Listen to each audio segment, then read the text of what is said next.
देखिए ये क्वेश्चन जो है हमारा 2024 में अभी रिसेंट में आया था सीबीएसई बोर्ड में, ठीक है। उससे पहले 2023 में भी आया था, 2022 में भी आया था, 2018 में भी आया था, 2017 में भी आया था और 2015 में भी आया था। ये सीबीएसई बोर्ड की कहानी है। यूपी बोर्ड में भी हर साल ये क्वेश्चन पूछा जाता है लगभग।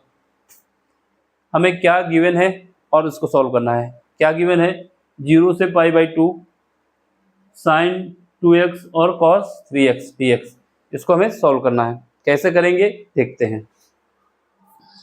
देखो सबसे पहले क्या करोगे, अगर हिंदी मीडियम में है तो लिख देंगे माना और इंग्लिश मीडियम में है तो लिखेंगे लेट। क्या लेट किए हैं, ये पूरा फंक्शन हमारा आई के इक्वल है। 0 से π/2 sin 2x और cos 3x, ठीक है। ये हमारा dx है। इसको यूज करने से पहले अगर इसको हमें ब्रेक करना है तो एक फार्मूला हमारे पास होता है। फार्मूला क्या होता है, फार्मूला देख लो यहाँ पे। अगर हमारे पास कोई फंक्शन साइन a और cos b, याद रखना 2 sin a cos b, ये हमारे पास ऐसी कंडीशन में कोई फार्मूला कोई क्वेश्चन आता है तो उसके लिए फार्मूला हम क्या लगाएंगे। उसके लिए फार्मूला हमारे पास होगा, क्या होगा, साइन a प्लस बी और माइनस का plus sine a minus B. क्या हुआ, अगर हमारे पास कहीं पर भी फार्मूला आता है, कैसी कंडीशन है, 2 sin a cos b, तो इसके लिए फार्मूला क्या है, sine a plus B plus sine a minus B. याद रखना यहाँ पर प्लस है, क्या है, प्लस है, ठीक है। इसका यूज करना है। अब यहाँ पर हमारे पास साइन, अगर 2x को मान लेंगे a और 3x को मान लेंगे b, तब तो ये काम बन रहा है साइन a और cos b। लेकिन हमारे पास 2 नहीं है, 2 यहाँ पर नहीं है, तो इसको बना लेते हैं। कैसे बनाएंगे, सबसे पहले क्या करोगे, 2 से डिवाइड करोगे और 2 से मल्टीप्लाई करोगे। 2 से डिवाइड किया और 2 से मल्टीप्लाई किया, तो ये कहानी हो गई। यहाँ पे क्या आया, साइन 2x और cos 3x, ये dx हो जाएगा मेरा, ठीक है। अब क्या करोगे, आगे बढ़ोगे, i इज इक्वल टू, अब क्या करोगे, ये वाला 2 बाहर रखोगे, इस वाले को अंदर पहुंचा दो। यहाँ से हमारे पास 0 से π/2 1/2 बाहर रहेगा और ये ऊपर वाले 2 को अंदर पहुंचा देंगे तो क्या बन जाएगा, साइन 2x और cos 3x, ये dx हो जाएगा, ठीक है। ये हमारा बन गया। अब क्या करना है, इसको इस वाले फार्मूले के हिसाब से ब्रेक करना है, खोलना है। चलो फिर खोल देते हैं। यहाँ पे क्या आएगा, 1/2 तो बाहर रखेंगे, 1/2 को बाहर रखते हैं, जैसे है उसको अंदर नहीं रखते, ठीक है। अब इसका ब्रेक करते हैं, तो लिमिट क्या रहेगी, 0 से π/2, इस पर कोई अंतर नहीं आने वाला। यहाँ पे क्या लगाएंगे, सेमी ब्रैकेट, ठीक है। यहाँ पे क्या है, 2 है, इस फार्मूले के हिसाब से क्या आएगा, पहले साइन a प्लस बी, तो साइन a कितना है, 2x है, b कितना है, 3x है, ठीक। याद रखना यहाँ पर डिवाइड में 2 नहीं आता, ये इंपॉर्टेंट बात है फार्मूले में, तो ऐसे लिख देंगे। अब यहाँ अब क्या होगा, प्लस लगाओगे, अब क्या आता है, साइन क्या आता है, a माइनस बी, जो a है वो पहले है, b बाद में है, तो क्या करोगे, 2x पहले माइनस 3x, ठीक। ये हमारा सेमी ब्रैकेट बंद होगा और बाहर लग जाएगा dx। इतना हमने ब्रेक कर लिया, पूरा ब्रैकेट बंद कर दिया, ठीक है। अब सुनो, अब क्या आएगा, इसको ब्रेक कर लो, अलग अलग कर लो। 1/2 0 से π/2, यहाँ पे क्या आ जाएगा, इसको ऐड कर लोगे, 2x प्लस 3x हो जाएगा साइन 5x, ठीक। और ये dx, इसको हम अलग कर लिए हैं। फिर क्या आएगा, प्लस, यहाँ पे देखो क्या है, यहाँ पर हमारे पास 2x है, माइनस का 3x है, 2x है, माइनस का 3x है, तो माइनस का 1x बचेगा। कितना बचेगा, 1x बचेगा। और हमेशा याद रखना, अगर कंडीशन कहीं पर ये आती है साइन माइनस का थीटा, तो ये क्या हो जाता है, माइनस का साइन थीटा। समझ रहे बात को, अगर कहीं पर ये कंडीशन आती है कि साइन ब्रैकेट में जो है माइनस का थीटा है, तो हमारे पास क्या आता है, माइनस बाहर आता है और साइन थीटा हो जाता है, ठीक है, समझ गए।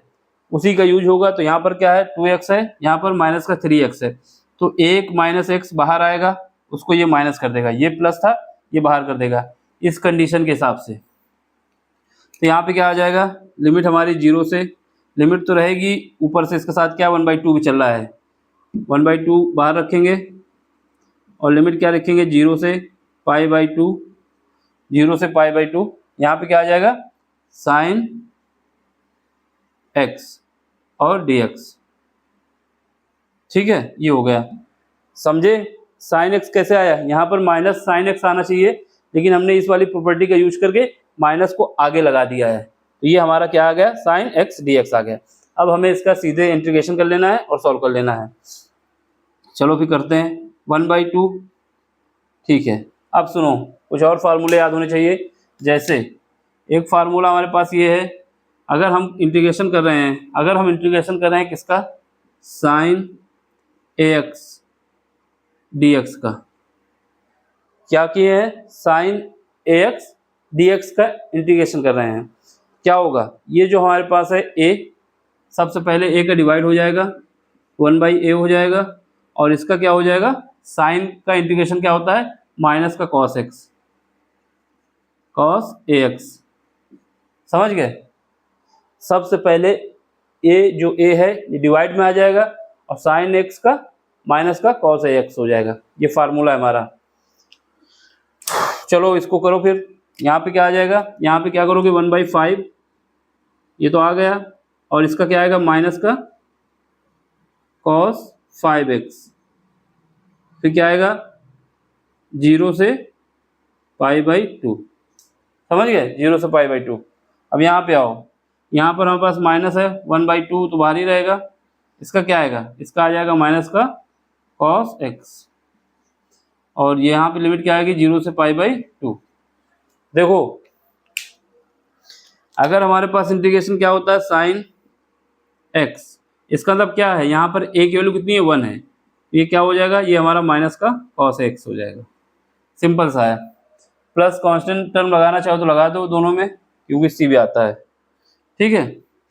अब ये हमारा प्रॉपर इंटीग्रल है, इस वजह से हमने सी नहीं लगाया है। अब हमें वैल्यू पुट करनी है, तो वैल्यू पुट कर दो, क्या करोगे इसको अंदर मल्टीप्लाई भी कर दो, ये आ जाएगा मेरा 1/10, यहाँ पे क्या आएगा माइनस, अब लिमिट वैल्यू पुट करना है हमें, यहाँ पे क्या आएगा cos 5x कितना रखना है π/2, ठीक है। यहाँ पे देखो माइनस इसमें रखोगे तो माइनस तो आता ही एक, ठीक है, ये वाला माइनस हम बाहर कर चुके हैं, तो क्या आ जाएगा cos 0 रखोगे x की जगह तो 0 हो जाएगा, ये ख़त्म हो गया। यहाँ पे आओ माइनस 1/2, यहाँ पे रखोगे cos π/2 माइनस का, ये वाला माइनस जो है इधर ले आएंगे, ये माइनस बाहर लाएंगे तो इसको प्लस कर देगा, ये माइनस बाहर ला के इसको प्लस करा दिए, यहाँ पे माइनस cos 0, समझ गए। अब सुनो, अब क्या समझना है, समझना ये है कि cos π/2 की वैल्यू जो होती है वो 0 होती है, और cos 0 की वैल्यू जो होती है वो 1 होती है, समझ गए। अब यहाँ पर π/2 है और 5 को मल्टीप्लाई है, क्योंकि ये 90 डिग्री के संबंध में है तो ये 0 होगा, ये भी 0 हो जाएगा। क्या बचा हमारे पास बचा माइनस का 1/10, और यहाँ क्या बचा है 0 हो गया, ये वाला 1 हो जाएगा, और प्लस 1/2, यहाँ क्या बचेगा, ये 0 हो जाएगा, ये माइनस का 1 हो जाएगा। अब इसको सॉल्व कर लो, 1/2 बाहर ले लेते हैं अभी, तो ये 1/2 अगर बाहर लेंगे तो अंदर क्या बचेगा, यहाँ पर बचेगा माइनस का 1/10, सॉरी 5, कितना बचेगा, या फिर 1/2 बाहर नहीं लेते सीधे एलसीएम ले लेंगे। यहाँ पे क्या बचेगा, ये माइनस का 1/2 है, ये माइनस का 1 है, दोनों प्लस हो जाएंगे, कितना हो जाएगा 1/10, ठीक है। यहाँ पे आओ, ये माइनस का 1/2, समझ गए। अब आगे सॉल्व करो, कितना आएगा एलसीएम हमारा आ जाएगा 10, यहाँ पे कितना आएगा 1, और यहाँ पे कितना आ जाएगा माइनस का 5, ये सॉल्व करेंगे कितना आएगा माइनस का 4 डिवाइड बाई 10, फिर सॉल्व करेंगे कितना आएगा माइनस का 2/5, ये हमारा फाइनल आंसर है। तो इसका आंसर कितना आएगा, इसका आंसर हमारा आएगा माइनस का 2/5, तो ये माइनस का 2/5 आंसर आ गया। ज़्यादा टफ क्वेश्चन नहीं था, ये क्वेश्चन 2 मिनट से 3 मिनट के अंदर हो जाना चाहिए था। लेकिन समझाना होता है तो बताना भी होता है। स्क्रीनशॉट लेना है ले लो, समझ लो, कहीं पर दिक्कत हुई है तो कमेंट्स करना, ठीक है। अगर समझ में आ गया तो चैनल को सब्सक्राइब भी करिए, लाइक भी करिए, शेयर भी करिए और दोस्तों तक पहुंचाइए, ठीक है। Thank you for watching.